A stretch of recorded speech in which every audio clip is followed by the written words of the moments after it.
Okay, we are going to start with the chapter Theory of Supply. Now, this chapter is totally opposite to the demand. So, very first concept is supply. Supply refers to the quantity of a good which a producer or a seller or a firm, it can be producer, seller, or a firm, is willing to sell in the market at a particular price during a period of a time. Now, these are the keywords, that is a quantity of a good, willingness to sell, price of a good, and the period of a time. These are the keywords to complete the definition of the supply. Now next we have stock. Stock refers to the total quantity of the good which is available with the producers or the firm at a particular point of a time. Now when we have studied this, what we say, supply. Now the next concept is stock. Now when we talk about the stock, stock refers to total quantity of the good which is available with the producer or the firm at a particular point of a time. This was as a period of a time, this is at a point of a time. Stock is a broader term than supply.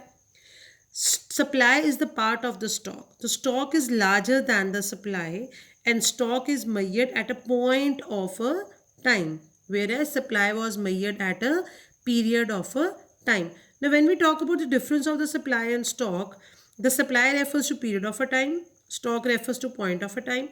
Supply is the part of the stock. Like for example, stock. Now when we talk about, let's take an example of a chips.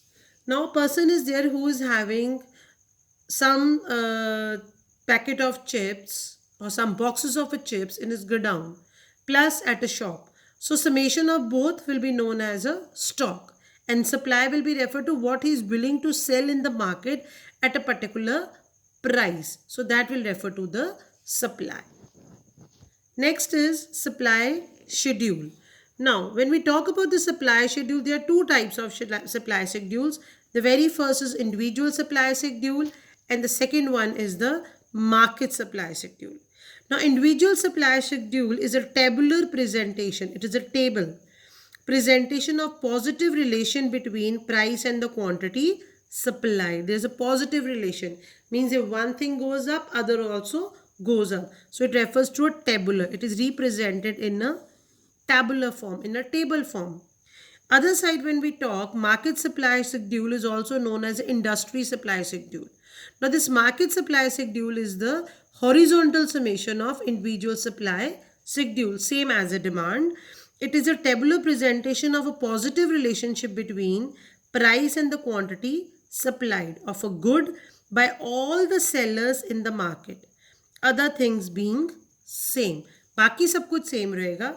We are going to study the relationship between price and the quantity supplied. Now just see this. Price is 1, 2, 3, 4. Supplier want to supply 10 at rupee 1. Supplier 2 wants to supply only 4. And 3 also want to supply 10.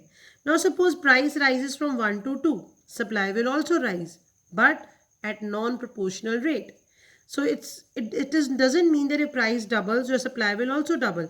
Here supply increases by 2 units. Here supply increases by 8 units. Here supply increases by 10 units. So the horizontal summation of individual supply schedule refers to the market supply schedule.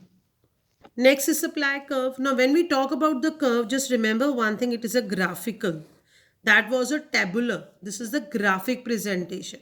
Now it is a graphical presentation of positive relation between price and the quantity supplied. All in the full chapter we are going to study a positive relationship between supply of a good by an individual, single seller. Now we take example of a wheat. One farmer will be considered as an individual, and all the farmers, those who are producing wheat, they will be considered as a market supply curve. So it is positively sloped. It moves from where? From this direction to this. It is upward movement. This is not a downward movement. This is considered to be a upward movement in the supply curve. Now, positively sloped and direct relation between price and the quantity supply, it is upward movement, just remember. Now, when price was OP, supply was OQ. When price rises to OP1, your supply rises to OQ2. 1.